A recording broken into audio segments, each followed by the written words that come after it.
윤동주의 시 가운데 내일은 없다라고 하는 시가 있습니다. 내일 하기에 물었더니 밤을 자고 동틀 때 내일이라고, 새날을 찾던 나는 잠을 자고 돌보니 그때는 내일이 아니라 오늘이더라. 무리여 내일은 없나니. 이런 시입니다. 제가 고등학교 1학년 때 자기 소개를 할 때 한 명씩 반 앞에 나가서 소개를 하는데 제가 이 시를 그때 언급했던 적이 있습니다. 그러면서 내일을 살지 않고 오늘을 충실히 살겠다 이렇게 말한 기억이 납니다. 여러분은 지금의 삶을 어떤 시간으로 살아가십니까? 하나님의 시간으로 살아가십니까? 아니면 여러분 자신의 시간으로 여겨 자신이 가진 권세를 휘두르며 그렇게 살고 계십니까? 오늘은 하나님의 시간에 대하여 살펴보도록 하겠습니다. 첫째로 죽음이 예비되어 있습니다. 12절 13절입니다. 첫째 화는 지나갔으나 보라 아직도 이후에 화 둘이 이르리로다. 여섯째 천사가 나팔을 불매 내가 들으니 하나님 앞 금 제단 네 뿔에서 한 음성이 났어. 첫 번째 화는 다섯 번째 나팔 심판을 부르는 이름입니다. 그리고 두 번째 화는 여섯 번째와 일곱 번째 나팔 심판을 가리키죠. 첫째부터 네 번째 나팔 심판은 땅과 바다와 강과 물샘과 하늘의 심판을 퍼부었잖아요. 이제 천사가 나팔을 불어 여섯째 심판이 시작된다고 합니다. 오늘 13절에 보시면 금제단 네 뿔에서 한 음성이 난다라고 하는데, 금제단은 다섯째 인을 깰 때 하나님의 말씀과 그리스도의 증거 때문에 죽임을 당한 순교자들이 우리의 원한을 갚아달라고 기도했던 장면 생각나시죠? 그 제단이라고 볼 수가 있습니다. 하나님께 기도를 드리고 그리고 하나님의 응답을 받았던 바로 그 장소입니다. 하나님의 심판은 이 하나님 앞에 있는 금제단의 네 뿔에서 나오는 기도 응답 때문이죠. 네 뿔이라고 한 이유는 우리가 보통 성전에서 짐승을 잡을 때 번제단이 있잖아요. 잡아서 피를 쏟고 각을 떠서 태우고 했던 그 네 모퉁이에 각각 뿔이 있는데 그것을 네 뿔이라고 부르는 거죠. 이마에 하나님의 인을 맞은 하나님의 백성들은 하나님의 구원을 경험합니다. 하나님과 기도로 교제하는 사람은 자신에게 찾아오는 모든 시간이 하나님의 시간으로 바뀌는 기적을 경험하게 되거든요. 내가 할 수 있는 내 재능과 내 능력과 내 재간으로 나에게 다가오는 모든 문제를 해결할 수 있다고 생각하면 그건 내 시간으로 살아가는 거죠. 여러분, 보통 안식일은 하나님의 시간 속으로 들어가는 거죠. 지금도 이스라엘에 안식일이 들어가기, 해가 지기 10분 전에 사이렌이 전국적으로 울립니다. 특히 예루살렘은 울리더라고요. 그러면 이제 5분, 10분 후에는 안식에 들어간다는 그런 신호거든요. 그러면서 촛불에 불을 밝히고 그리고 눈을 뜨면서 가정에서 가장 나이 많은 여자가 보통 촛불에 불을 기도하면서 촛불에 불을 켭니다. 그러면 가족들은 손으로 얼굴을 눈을 가리고 있다가 기도가 끝나자마자 눈을 떼면서 이제 그 촛불에 불을 보면서 이제 하나님의 시간 속으로 24시간 동안 들어간다라고 하는 이런 느낌으로 안식일을 맞이하거든요. 하나님의 시간으로 살아가는 거죠.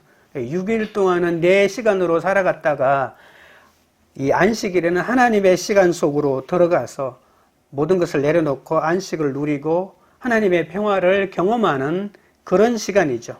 그래서 일주일 중에 하루를 하나님의 시간으로 경험하는 많은 경험들을 가지고 있는데, 오늘 본문에서는 고난이 나에게 다가왔을 때 내가 가지고 있는 재간으로, 내 시간으로 그 문제를 해결하려고 하면 더 힘든 고난 속으로 들어가고 하나님의 시간으로 그 문제를 직면할 때 오히려 안식을 누릴 수 있다라고 하는 그러한 말씀이 오늘 말씀 가운데 있거든요. 생명과도 같은 시간을 함부로 사용하는 것은 예수님을 우습게 대하는 것이 되고 맙니다. 나에게 주어진 시간은 우연히 나에게 주어진 시간이 아니거든요.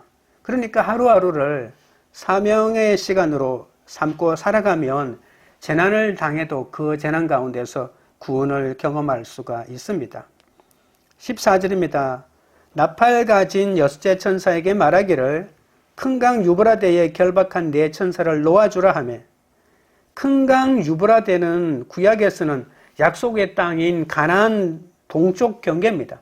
이 세상 땅과 가나안 땅을 경계하는 그러한 강이죠. 요한계시록 기록 당시에는 로마 제국과 그 당시 파르티아라고 하는 제국을 가로지르는 이 국경이었습니다.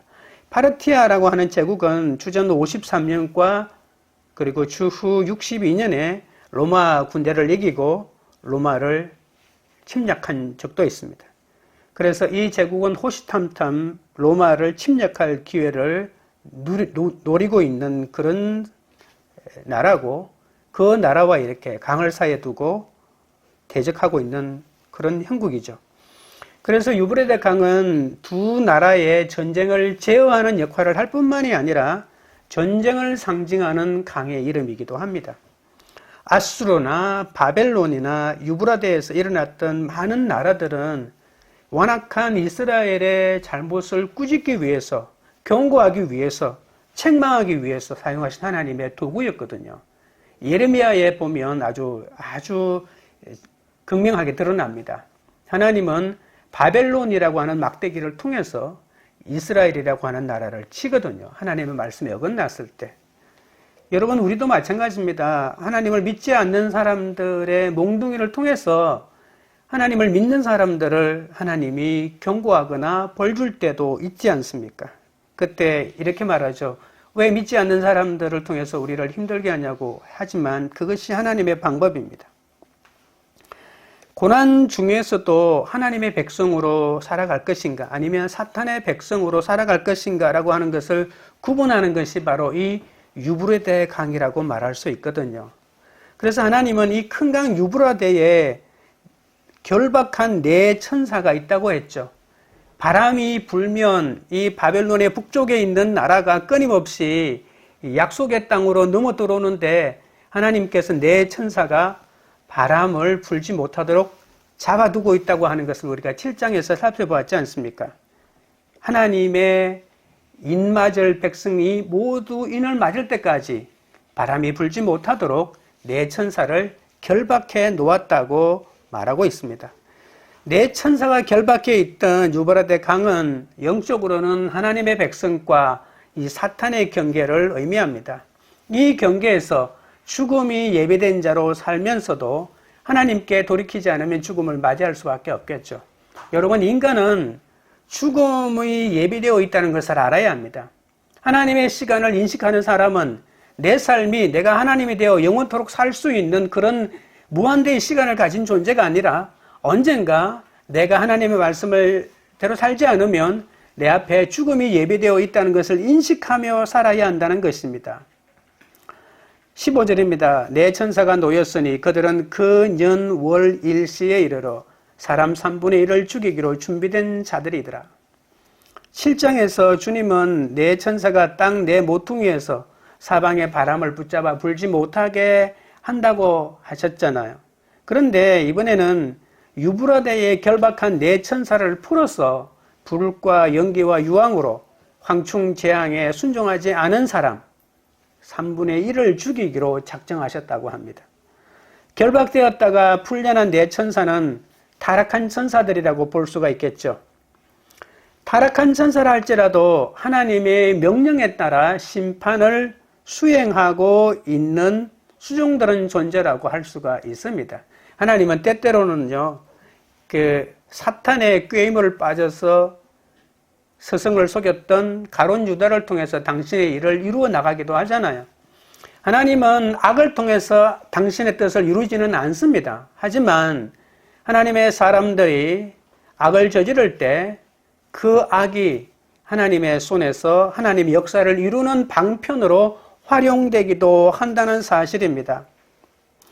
결박당했다라고 하는 것은 사탄의 결박이 아니라 하나님께서 통제하고 있다라고 하는 것이죠. 하나님이 왜 그들을 통제하고 있을까요? 그것은 바로 하나님의 정하신 시간에 그 사탄이 역사하도록 하나님이 시간을 정해놓은 것입니다.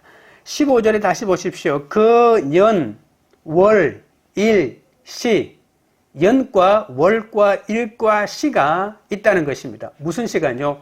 하나님의 심판을 수행할 수 있는 시간이 있다는 것입니다. 그 시간이 이루어지기까지 하나님은 막고 있는데 내가 잘나서 내 삶에 시험이 일어나지 않는 것이 아니라 하나님이 그 년과 월과 일과 시를 붙잡고 있다는 거죠. 우리나라 명리학의 기준으로 보면 사주팔자 할 때 그 사주잖아요. 네 가지 큰 기둥이 있다는 거잖아요. 사람에게는. 그래서 몇 년도에 태어났는가, 몇 월 달에 태어났는가, 며칠에 태어났는가, 몇 시에 태어났는가, 그 네 가지 큰 기둥이 사람의 일생을 결정한다라고 하는 것이 사주팔자고 명리학 아닙니까? 하나님 또 오늘 요한계시록 9장 15절에서 하나님의 심판의 연, 월, 일시를 하나님이 정해놓고 있다고 우리에게 경고하고 있습니다. 심판하는 천사라도 어떤 것도 자기 마음대로 할 수 없습니다. 여러분, 나에게 일어나는 일들이 하나님 또 통제할 수 없어 일어나는 일들이 아닙니다. 때로는 내가 악의 유혹에 넘어가서 악과 결탁할 때 하나님은 그 일이 일어나도록 내버려 두시기도 하고요. 또 악한 사탄이 시험으로 나에게 유혹으로 다가올 때도 있고요. 하나님이 악한 원수들을 당신의 뜻대로 조종해서 우리에게 악을 끼치는 것은 아닙니다. 심판하는 천사도 오직 하나님의 뜻대로 하나님의 시간표에 맞추어야만 그 일을 시행할 수 있다는 것이죠. 욥기에서 욥이 사탄과 내기를 하는 것, 하나님과 사탄이 내기를 하는 것처럼 말입니다. 바다를 해할 권세를 가진 네 천사가 하나님의 종들의 이마에 인치긴까지 붙잡혀 있죠. 그 인 맞은 사람이 몇이라고 했죠? 14만 4천이라고 했죠. 각 지파별로 12,000명씩 14만 4천. 그리고 조금 뒤에는 셀 수 없는 숫자라고 표현하고 있지 않습니까? 아무튼 하나님께서는 마구잡이로 심판하는 것이 아니고 당신의 종들이 이마에 인을 맞을 때까지, 하나님의 도장을 맞을 때까지 심판이 멈추도록 이 결박하고 있다는 그 표현을 오늘 다시 말하고 있는 겁니다. 그래서 이제 파괴하는 세력, 그러니까 14만 4천이 다 이를 맞으면 파괴하는 세력이 노연할 때가 되는데 그때 여섯째 나팔을 부는 나팔 심판의 절정이라고 볼 수 있습니다. 여러분, 다섯째 나팔 심판을 기억나십니까? 황충재앙이 일어났죠. 황충이 사람을 죽이지는 못하고 5달 동안만 괴롭히는 일을 했잖아요. 하늘에서 떨어진 천사가 무저갱을 열자 무저갱에서 엄청난 연기가 올라왔는데 그 연기 속에서 황충이 터져 나오지 않았습니까? 하나님은 이 황충 같은 사탄의 세력마저도 심판의 도구로 사용하는 데 불과하죠. 인심판은 4분의 1이 죽는 심판인데 이 여섯째 재앙은 3분의 1이 죽는다고, 더 많이 죽는다고 말하고 있습니다. 하나님의 자비가 점점점 사라져가고 있죠. 그럼 이 심판의 때를 누가 정할까요? 그것은 바로 아까 제가 말했던 것처럼 4번의 하나님의 시간을 표시하는 연월 일시를 통해서 이 종말의 사건들이 일어나게 된다는 겁니다. 여러분, 헬라어에는 단순히 흘러가는 물리적인 시간을 크로노스라고 하고요. 그리고 자신의 의지가 담긴 절대적인 시간을 카이로스라고 부릅니다. 사람은 누구에게나 똑같은 연월 일시가 주어집니다. 모든 사건이 일어나는 시점은 철저히 하나님의 주권적인 계획에 따라 이루어지겠죠. 입맞지 아니한 사람들은 이 세상이 하나님의 시간이라는 것을 깨닫지 못합니다. 내 시간이라고, 나에게 주어진 시간이라고, 내가 어떻게 하는가에 따라서 이 나에게 주어진 인생은 구원의 인생이 되기도 하고 재앙의 인생이 되기도 하고 내 힘을 기르고 내 세력을 길러야 한다고 주장합니다. 내 삶에서 일어나는 사건마다 우연이 아니라 하나님이 구원을 이루시는 하나님의 시간이라는 것을 깨달아야 합니다. 내 인생의 근연 월 일시를 하나님의 시간으로 보내면 내 인생은 달라지게 되는 거죠. 우리에게 일어나는 그 어떤 것도 하나님의 시간임을 잊지 말고 최선을 다할 때 복된 열매를 맺을 수 있습니다. 적용 질문 드립니다. 지금 어떤 고난의 때를 지나고 있습니까? 나의 구원과 훈련을 위해 그 고난을 허락하신 하나님의 뜻을 깨닫고 있습니까? 슬픔과 절망의 사건을 하나님의 시간이 아닌 내 시간으로 받아들여 죽은 자처럼 사는 나의 모습은 무엇입니까? 둘째는 마병대가 2만만이 쳐들어옵니다. 16절입니다. 마병대의 수는 2만만이니 내가 그들의 수를 들었노라. 마병대의 수는 2 곱하기 만 곱하기 만이라고 해서 2만이라고, 2억이라고 하는 사람들이 참 많이 있습니다. 숫자를 2억으로 하면서 이 숫자에 얽매이는 사람들도 있지만 그렇다고 해서 이 2억이라고 하는 숫자에 꼭 얽매일 필요는 없습니다. 사탄의 꼬임에 빠져 14만 4천에 대항하는 자들이 바로 이 마병대의 2만만이라고 볼 수가 있는 거죠. 마병대는 사탄의 주의를 받아서 하나님의 근연 월 일시에 사람 3분의 1을 죽이는 일을 하게 되죠. 역사가 에드워드 기번이라고 하는 사람은 로마 군대의 규모를 놓고 하드리아누스라고 하는 황제 치세 때 상비군이 375만 명이었다고 합니다. 이 하드리아누스가 한 115년경에서 그 이후로 한 통치를 했기 때문에 2세기 초반이라고 볼 수가 있는데요. 그때 상비군만 375만 명이니까 2억이라고 만약에 숫자를 환산한다면 50세배나 넘는 어마어마한 숫자가 되겠죠. 괴롭기만 한 황충재앙을 하나님의 시간으로 살지 않았기 때문에 2억이라고 하는 마병대가 더 큰 심판을 가지고 몰려오는 거죠. 가족과 부부의 갈등, 나라와 나라 사이의 갈등, 민족 사이에 수많은 갈등이 일어나는 이 전쟁의 배후에는 악한 존재가 있다고 볼 수가 있습니다. 그러나 하나님은 자신의 주권으로 전쟁을 통해서도 구원을 이루어 가시는 거죠.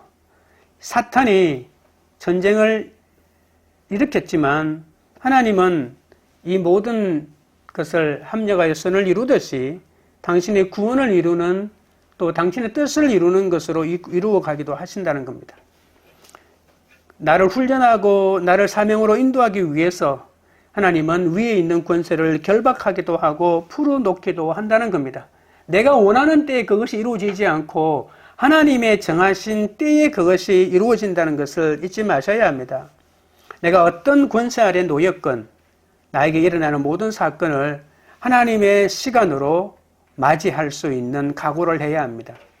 나에게 200명의 군대를 동원할 수 있는 권세가 있다 하더라도 내 마음대로 할 수는 없습니다. 내가 심판의 주체가 되어 내가 악한 천사를 풀어 놓을 수도 없습니다. 이 모든 것을 하나님의 손에 맡겨야 하는 것이죠. 17절 18절입니다. 이 같은 환상 가운데 그 말들과 그 위에 탄 자들을 보니 불빛과 자줏빛과 유황빛 호심경이 있고 또 말들의 머리는 사자 머리 같고 그 입에서는 불과 연기와 유황이 나오더라. 이 세 재앙꽃 자기들의 입에서 나오는 불과 연기와 유황으로 말미암아 사람 3분의 1이 죽임을 당하니라. 사악한 마병대의 실제 모습이 아니겠죠. 환상으로 보고들은 상징을 그렇게 표현합니다. 불빛과 자줏빛과 유황빛을 띠는 것은 지옥의 구덩이에서 나온 괴물임을 우리가 짐작할 수는 있습니다. 어떤 것인지 실제로 알 수는 없겠죠. 그런데 이러한 존재들이 말 위에 타고 달려오는 것만 보더라도 우리가 두려워지는 것만은 틀림이 없습니다.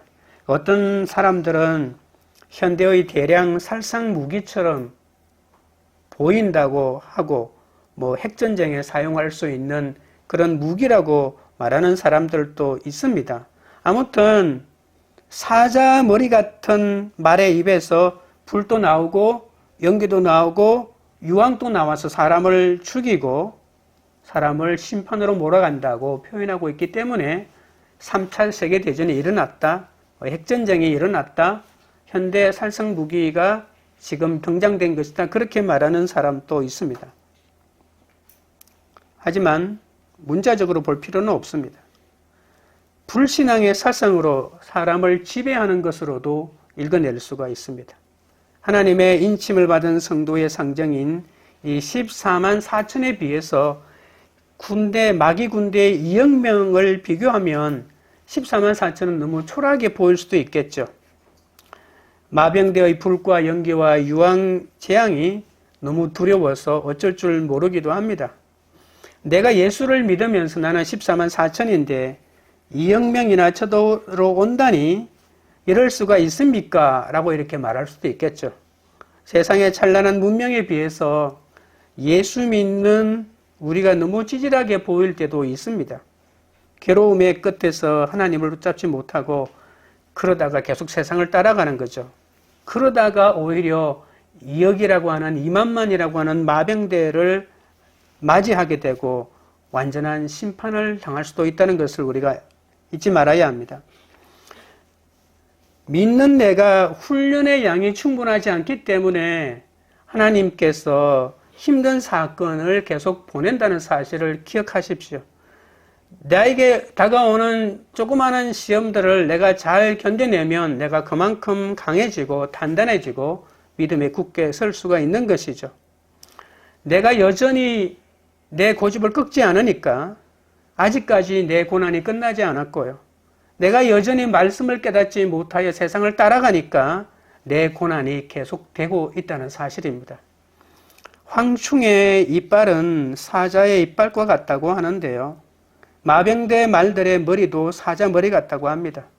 그 입에서 나오는 불과 연기와 유황이라고 하는 끔찍한 무기가 얼마나 무섭겠습니까? 불과 유황은 살상 무기가 오가는 전쟁이라고 한다면 연기는 거짓 사상을 가리킨다고 볼 수가 있습니다. 사람들은 자신도 모르게 죽임을 당합니다. 하나님이 허락한 시간을 예비하지 못하면 이렇게 죽게 되는 거죠. 그러나 마병대의 침략으로 사람 3분의 1이 죽는다고 하시는 것은 아직도 남아있는 3분의 2가 하나님께 돌아오라고 하는 하나님의 사랑의 권면으로도 읽어낼 수 있어야 합니다. 내게 임한 아무리 크고 대단한 재앙이라도 그때를 하나님의 시간으로 살아내면 우리는 죽는 것이 아니라 하나님의 구원을 경험하게 되는 것이죠. 19절입니다. 이 말들의 힘은 입과 꼬리에 있으니 꼬리는 뱀 같고 또 꼬리에 머리가 있어 이것으로 해하더라. 사람을 죽이는 말들의 힘은 입과 꼬리에 있다고 합니다. 그 꼬리도 머리가 있다고 하죠. 머리는 머리에만 있어야 되는데 꼬리 쪽에도 머리가 있어 사람을 공격한다고 합니다. 하나님이 예수님이 심판하실 때 그 입에서 나오는 금으로 심판한다라고 하는 말이 있잖아요. 그걸 사탄이 그대로 패러디한 겁니다. 여러분, 요한계시록에 나와 있는 표현들은 하나님을 흉내내고 예수님을 흉내냅니다. 성경 가운데서 하나님에게 썼던 표현들을 사탄 자신들에게 쓰고요. 예수님이 했던 말을요, 사탄이 자기 자신에게 하는 거죠. 그런 것을 패러디라고 하는 거죠. 하나님 흉내를 내는 거죠. 그래서 사람들이 자신들이 하나님이다, 하나님의 세력이다라고 이렇게 속도록 하는 것입니다. 그러나 속아 넘어가시면 안 됩니다. 하나님과 어린 양의 일을 용과 짐승과 그들의 사악한 세력이 모방한다는 것이 요한계시록의 하나의 주제이기도 하거든요. 불과 연기와 유황보다 더 무서운 재앙은 사람의 입에서 나오는 말입니다. 이 재앙은 꼬리까지 입이 있어 지혜가 탁월해 보이기 때문에 사람들이 속아 넘어가는 거죠. 사람들은요, 말 잘하는 사람에게 속아 넘어가고 똑똑해 보이는 사람에게 속아 넘어갑니다. 얼마 전에도 지난주에도 우리 신문에 많이 오르내렸던 한 여자가 한 남자를 사랑하고 재혼하려고 했는데 그 남자가 원래는 여자였고 그 트랜스젠더였다고 말하잖아요. 그래서 트랜스젠더와 결혼을 염두에 두고 동거를 했는데 자기가 임신했다고 임신 테스트기를 임신이라고 나온 걸 보여주니까 믿었다고 하잖아요. 트랜스젠더가 어떻게 아이를 낳을 수가 있습니까? 그런데도 그걸 믿었다고 하잖아요. 사람의 이렇도록 어리석습니다. 사람이 어떻게 그걸 믿을 수 있냐고 하겠지만 믿었다고 하잖아요. 그 사람이 체벌에 숨겨놓은 아들이라고 하니까 그 돈 때문에 그랬는지는 모르겠지만 나는 유명한 체벌에 숨겨놓은 아들이다 라고 하니까 믿었다잖아요.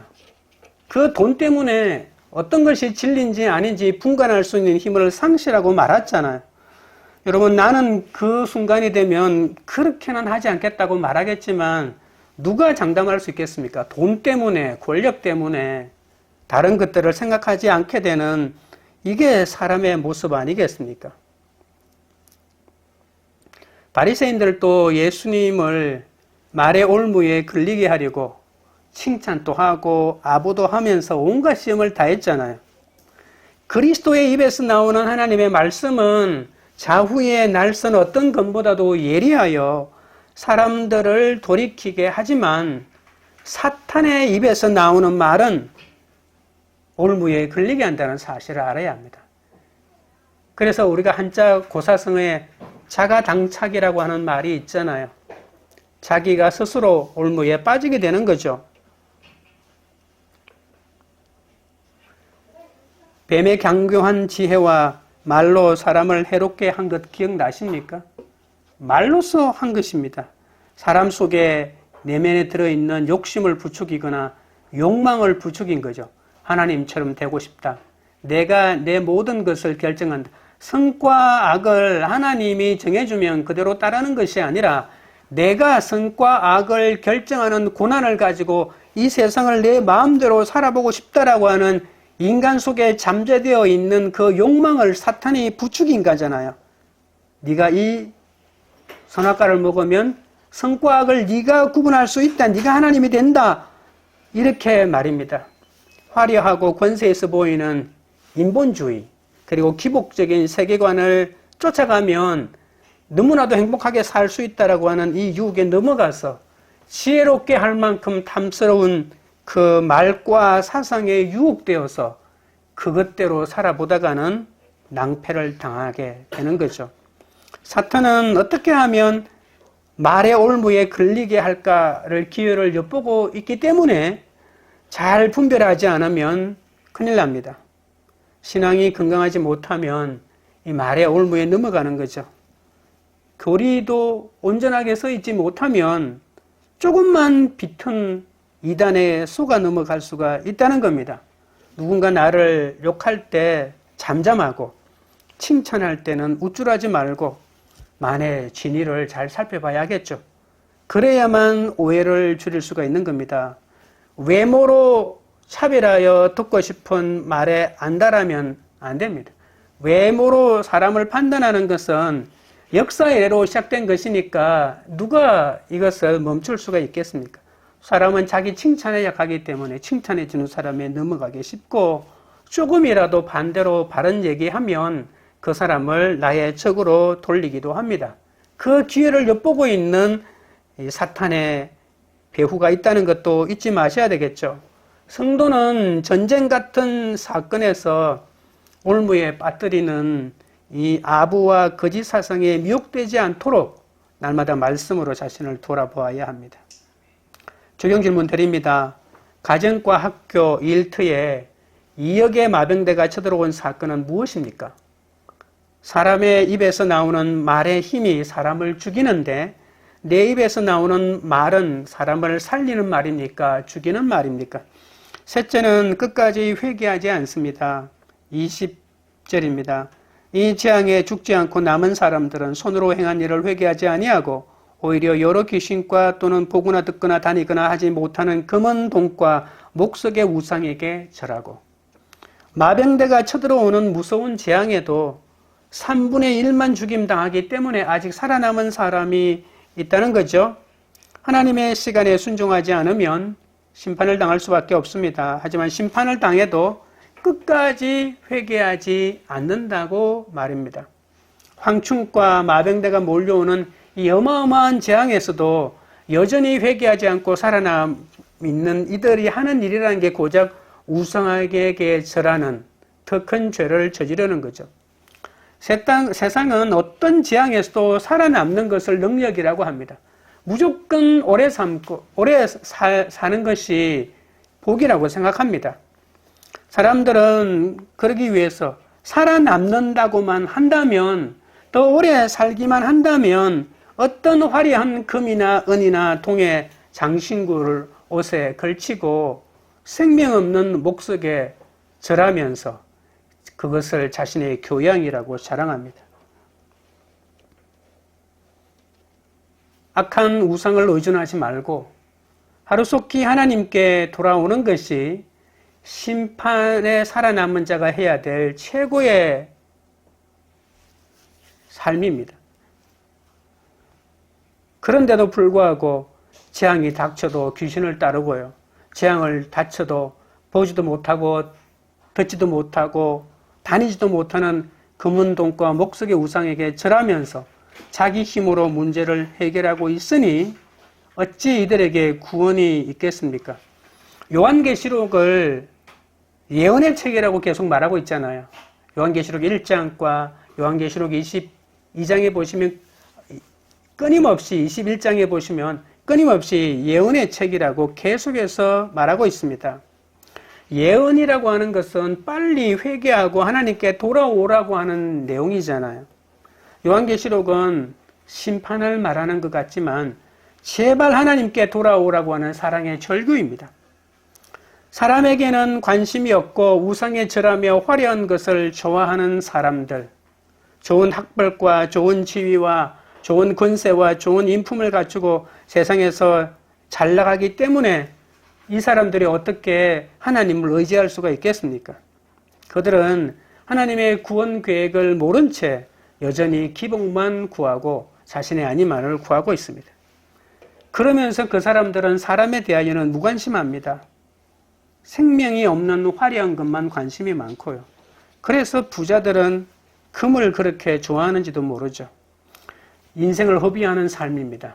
우상을 가까이 하는 삶처럼 인생을 무의미하게 보내는 삶이 어디 있겠습니까? 우상 숭배는 아시아 7교회에 보내는 편지의 핵심이기도 했죠. 제발 우상 숭배하지 말라고요. 우상 숭배는 귀신 숭배입니다.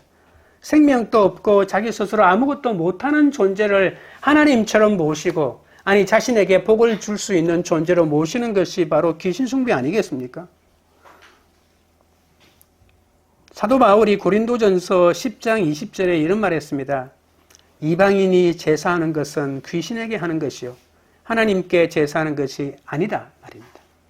우상은 산 것이 아니라 죽은 것이지만 우상 숭배의 배후 세력은 악한 사탄이 있다는 겁니다. 생명 없는 우상의 배후에는 이 세상의 신, 공중의 권세 잡은 이 세상의 앞잡이들이 있다는 사실입니다. 21절입니다. 또 그 살인과 복술과 음행과 도둑질을 회개하지 아니하더라. 엄청난 재앙으로 사람 3분의 1이 죽었는데도 끝까지 회개하지 않는 사람들이 있죠. 어떤 재앙이 와도 살아남는 사람은 재앙을 재앙으로 여기지 않죠.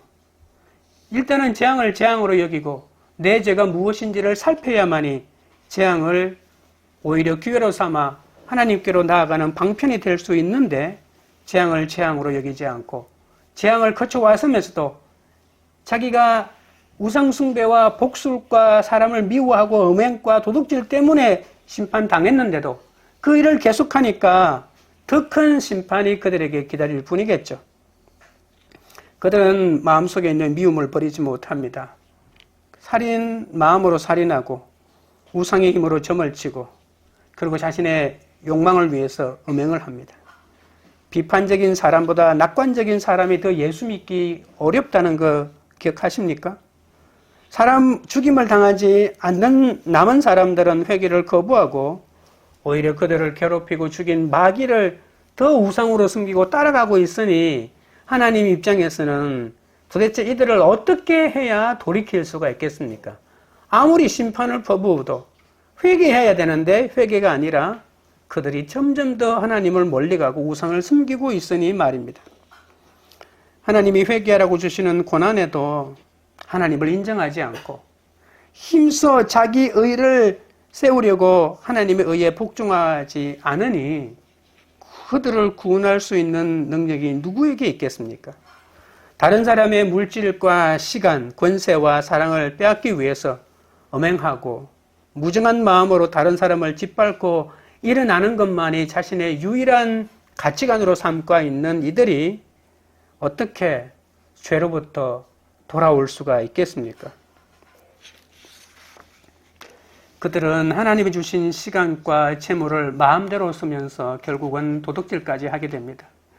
이처럼 주께서 진노를 바라면서 끝까지 회개하지 않는 자는 영원한 파멸과 멸망에 이르고 만다고 우리에게 경고하고 있습니다.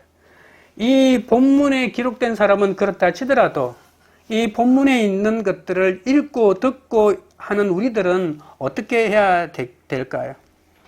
살인과 복술과 음행과 도둑질조차 회개해야 될 죄로 여기지 않고 오히려 이를 세상을 이기는 자기 능력이라고 자부하고 있으니 안타까울 뿐입니다. 하나님의 백성은 자기 죄를 보고 회개하며 십자가에서 잘 죽는 것이 자신이 가진 온전한 능력이라고 고백하는 사람들입니다. 어떤 재앙에서도 구원을 이루어 가시는 하나님의 시간임을 깨닫고 고된 인생의 눈물을 씻어 주실 것이라고 주님을 믿고 있는 자들이죠. 나에게 이역마병되어의 재앙으로 찾아온 하나님의 시간은 내가 죽임당하는 시간이 아니라 참된 회개를 통해서 하나님께 더 가까이 가는 시간이 되어야 합니다. 구원받고 깨달은 내가 오히려 이것을 알지 못하는 고난당하고 있으면서도 그 고난의 끝자락에서 우상숭배를 더 심하게 하고 있는 사람에 대하여 애통하면서 오히려 그들을 위해서 기도해 줘야 되지 않겠습니까? 하나님의 지체를 나에게 상급으로 주시려고 하나님의 시간에 순종하는 기회를 주시려고 하나님은 지금 또 나에게 당신의 고난을 허락하실 수도 있겠지만 그 고난 가운데서도 우상을 숨기는 것이 아니라 더욱더 주님의 시간으로 이 문제를 해결하시려고 주님께 가까이 가야 될 것입니다. 지금 질문 드립니다. 내가 절하는 금은동의 화려한 우상은 무엇입니까? 귀신같이 자라는 나의 능력에 스스로 절하지는 않습니까? 미워하는 사람이 있고 음행을 하는데도 회개가 되지 않습니까? 말씀을 맺겠습니다. 하나님이 경고하신 황충의 괴롭힘도 이역마병대가 몰려오는 재앙도 죽기 전에 하나님께로 돌아오라는 사랑의 권면입니다. 주님은 오래 참으사 아무도 멸망하지 않고 회개하길 원하십니다. 불과 연기와 유황의 재앙은 우리를 구원하려고 찾아오신 하나님의 시간입니다. 그러나 자기 시간으로 이 시간들을 살아내면 재앙에서 살아남고자 복술과 음행과 하나님의 것을 도둑질하며 우상 숭배할 뿐입니다. 수단과 방법을 가리지 않고 살아남는 것이 인생의 목적이 되면 절대로 회개하지 않습니다. 인생을 자기 시간으로 살아가는 가족을 위해 눈물의 회개와 중보기도를 하면서 하나님의 시간으로 살아가 귀한 생명의 열매를 거둔 여러분 되시기를 주님의 이름으로 축원드립니다. 찬양드리고 기도하겠습니다.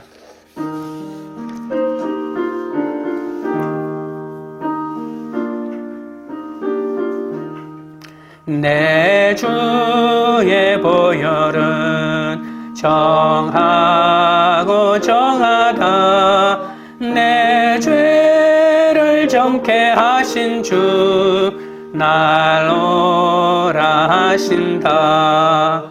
내가 주께로 지금 가오니 십자가의 보혈로 날 씻어 주소서. 약하고 주에도 주께로 나가면 힘 주시고 내 추함을 곧 씻어 주시네. 내가 주께로 지금 가오니 십자가의 보혈로 날 씻어 주소서. 날 오라 하심은 온전한 믿음과 또 사랑과 평안함 다 주려 함이라. 내가 주께로 지금 가오니 십자가의 보혈로 날 씻어 주소서. 나은 죄인 복받아 살 길을 얻었네. 한없이 늙고 그 은혜 베풀어 주소서. 내가 주께로 지금 가오니 십자가의 보혈로 날 씻어 주소서. 그 피가 맘속에 큰 증거 됩니다. 내 기도 소리 들으사 다 허락하소서. 내가 주께로 지금 가오니 십자가의 보혈로 날 씻어 주소서. 기도하실 때 지금 어떤 고난의 때를 지나고 있어도 나의 구원과 훈련을 위해 그 고난을 허락하신 하나님의 뜻을 깨닫게 해달라고, 슬픔과 절망의 사건을 하나님의 시간이 아닌 내 시간으로 받아들여 죽은 자처럼 살지 않게 해달라고 기도합니다. 가정과 학교와 일터에 2억 명의 마병대가 쳐들어온 사건 속에서도 내 입에서 나오는 말이 사람을 죽이는 말이 아니라 살리는 말이 되게 해달라고 기도합니다. 금은동의 화려한 우상에게 절하지 않고 귀신같이 자라는 나의 능력에도 스스로 탐복하지 않고 오히려 사람을 미워하지 않고 내 음행을 멈추게 해달라고 주여 3번 부른 다음에 기도하겠습니다. 주여 주여 주여. 거룩하신 하나님 우리 아버지여, 지금 어떤 고난의 때를 지나고 있어도 나의 구원과 훈련을 위해 그 고난을 허락하신 하나님의 뜻을 깨닫게 하여 주시옵소서. 슬픔과 절망의 사건을 아버지 하나님이여 내 시간이 아닌 하나님의 시간으로 받아들여서 아버지 하나님이여 주님의 영광을 드러내는 삶을 살게 하여 주옵소서. 가정과 학교와 일터에 2만만의 마병대가 쳐들어오는 사건 속에서도 아버지 하나님이여 내 입에서는 아버지 하나님이여 사람을 죽이는 말이 아니라 살리는 말을 할 수 있도록 인도하여 주시옵기 바라옵나이다. 금은동의 화려한 우상에 절하지 않고 귀신같이 자라는 내 능력에 스스로 속한 나에게 절하지 않고 아버지 하나님이여 내 마음에서부터 다른 사람을 미워하지 않게 하시고 내 욕망을 위하여 아버지 하나님이 음행을 저지르지 않도록 아버지 하나님 붙잡아 주시고 인도하 주시고 도와주시옵기 간절히 바라옵나이다. 주여 고맙고 감사합니다. 하나님 아버지, 가정과 사회와 나라에 불화가 일어나는 모든 배후에는 악한 천사들의 조종이 있다고 했습니다. 하나님의 시간인 그 년월 일시에 이르러 주께로 돌아오라고 그렇게 부르짖는데 아버지 하나님이여 더 힘든 재앙의 사건을 저에게 주시는데도 그것을 깨닫지 못하고 내 힘으로 문제를 해결하려고 하였음을 용서하여 주옵소서. 하나님을 의지하기보다 여전히 사람의 도움을 구하고 우상에게 절하는 저의 어리석음을 불쌍히 여겨 주시옵소서. 가정과 학교와 일터에서 이역의 마병대에 두려워 아부와 거짓 사상에 미혹되지 않게 하옵소서. 전쟁 같은 사건에서 올무에 빠뜨리는 이러한 아부와 거짓 사상에 아버지 하나님이여 미혹되지 않도록 날마다 말씀으로 아버지 하나님 나 자신을 돌아보게 하여 주옵소서. 자신이 인생의 주인이 되어 사는 것이 능력인 줄 알았습니다. 그래서 힘든 사건이 계속될 때 우리의 힘으로 문제를 해결하려 하거나 사람이나 복수를 의지하려고 애쓰고 살았던 적도 많사오니 우리를 긍휼히 여겨주시고 오직 하나님만 의지하도록 도와주옵소서. 우리에게 주신 시간과 재물을 마음대로 쓰며 도둑질하지 않고 하나님의 나라를 위해 사용하도록 인도하여 주옵소서. 큰 재앙을 당하고 그러면서도 오히려 자기 죄를 회개하지 않는 가족과 이웃의 죄를 위하여 눈물로 기도하는 저희들이 되게 하여 주옵소서. 광교리들 교회가 주기되는 사건에서 내 고난을 쓰지 않고 끝까지 주님의 시간으로 잘 살아내는 공동체가 되게 하옵소서. 각자 심판의 사건 앞에서 주님을 시험하지 말고 전적으로 회개하고 돌아오게 하옵소서. 하나님의 경고로 주시는 나팔 소리를 잘 듣고 우상에게 절하는 죄의 길을 갈 때마다 서로 깨우쳐주는 공동체가 되게 하옵소서. 하나님의 시간에 순종하기 원하오니 사랑의 경고인 이 하나님의 나팔 소리를 듣고 온전히 돌이켜 주께 나아가는 공동체가 되도록 역사하여 주시옵소서. 예수님의 이름으로 기도드립니다. 아멘.